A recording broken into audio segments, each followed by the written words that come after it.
हमारा गठबंधन में जो दल है, हम लोग उसको परिवार और भाई के तरह लेकर के सम्मान देते हैं और सीट जीतने के लिए मिल करके पूरी ताकत से लगते हैं। लेकिन अपोजिशन के लोग बोलते हैं कितना भी कुछ कर ले कुछ फायदा नहीं है, वो जनक परिणाम है। जनता मालिक है, जनता निर्णय करेगी। आश्चर्यजनक परिणाम तो आएगा ही, इतिहास बनेगा एनडीए का, क्योंकि देश एक नए बदलाव के चौराहे पर आकर खड़ा हो गई है। विकसित भारत की ओर कदम बढ़ा चुका है और लगभग 2/3 नौजवान विकसित बिहार के संकल्प को साकार करेगा, जो अपराध भ्रष्टाचार मुक्त होगा, परिवारवाद मुक्त होगा, तुष्टीकरण से मुक्त होगा। लेकिन आरजेडी की तरफ से कहा जा रहा है कि माफिया राज है ये। माफिया राज, जंगल राज को मुख्यमंत्री जी ने अवसर दिया था सुधरने का, लेकिन इन लोगों ने गुंडा राज में तब्दील कर रहा था। माननीय मुख्यमंत्री जी सदन में भी कहे कि ये लोग नहीं सुधरेगा, कभी नहीं सुधरेगा। अब इससे बड़ा प्रमाण क्या चाहिए? जिस तरह से बिहार में अपराध भ्रष्टाचार चरम पर पहुंचा था, विधानमंडल दल के नेता प्रतिपक्ष के नाते हम तो पूरे बिहार का 507 दिन में 341-42 दिन किसी न किसी जिले के अंदर लोगों के आंसू पोंछ रहे थे या समस्याओं के विरुद्ध लड़ रहे थे। अब तो नेता प्रतिपक्ष है, माफिया राज है। माफिया का नाम बताएं, माफिया के बारे में सरकार को सजग करें दौरा, नहीं जाएंगे। ये तो सोने के चम्मच लेकर के आए हैं, इनको कहाँ चिंता है। एक प्रतिपक्ष की भूमिका होती है सरकार को सजग करना, अपराध भ्रष्टाचार के विरुद्ध सरकार को बताना। माफिया है तो बताएं, प्रमाण दें, माफिया पर कार्रवाई होगी। राहुल गांधी ने शक्ति को लेकर कुछ बातें कही हैं, लगातार वो हमलावर हैं। देखिए, बेचारे राहुल गांधी जी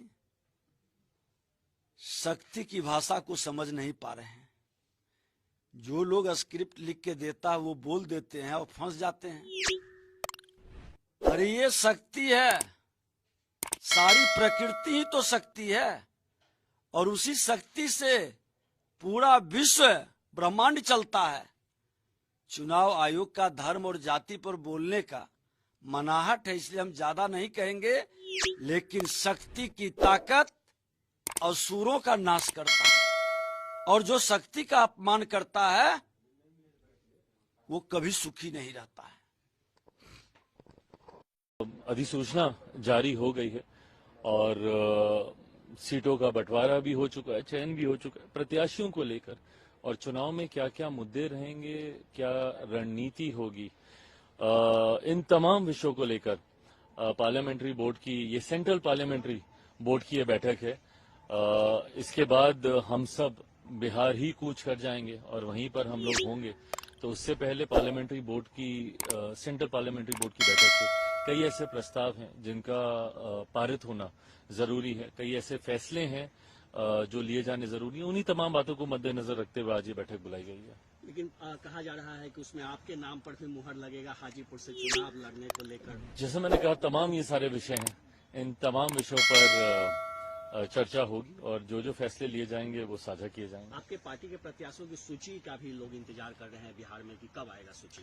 मुझे लगता है बहुत जल्द, क्योंकि पहले फेज के अब नामांकन भी शुरू हो रहे हैं, तो ऐसे में और पहले फेज में जमुई लोकसभा का भी चुनाव है, तो उसको लेकर भी जल्द ही मुझे लगता है 4-5 दिन के भीतर ही सूची सामने आ जाएगी। हाजीपुर से आपको चुनौती देने के लिए तैयारी हो रही है। पूर्व केंद्रीय मंत्री कहा जा रहा है कि आपके खिलाफ चुनाव लड़ेंगे, आपको क्या लगता है? कोई दिक्कत नहीं है। देखिए, चुनौतियों से ना मैं कभी डरा हूं ना घबराया हूं। मैंने हमेशा हर चुनौती का डटकर सामना किया है, इसीलिए आज मैं यहाँ पर मौजूद हूँ। नहीं करता तो परिस्थितियों ने तो मुझे समाप्त करने का प्रयास किया ही था।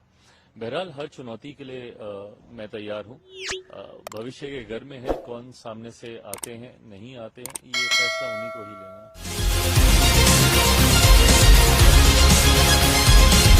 आप देख रहे हैं HY News YouTube। लोकल खबरों के लिए हमारे चैनल सब्सक्राइब जरूर करें। धन्यवाद।